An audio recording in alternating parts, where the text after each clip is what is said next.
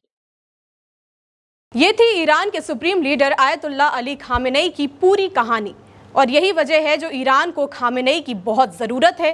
और जब ईरान अंदरूनी और बाहरी तनाव से जूझ रहा हो तो ऐसे में खामेनेई का महत्व और ज़्यादा बढ़ गया है। इतना तो साफ है कि अगर खामेनेई को ईरान इसराइल तनाव के बीच कुछ हो गया तो ईरान को भारी नुकसान हो सकता है। इस मामले में आपकी क्या राय है, हमें कमेंट करके ज़रूर बताइएगा।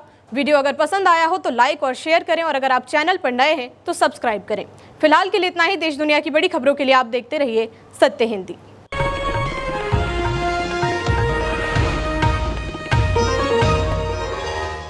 Copyright disclaimer under Section 107 of the Copyright Act 1976. Allowance is made for fair use for purposes such as criticism, comment, news reporting, scholarship, and research. Fair use is a use permitted by copyright statute that might otherwise be infringing.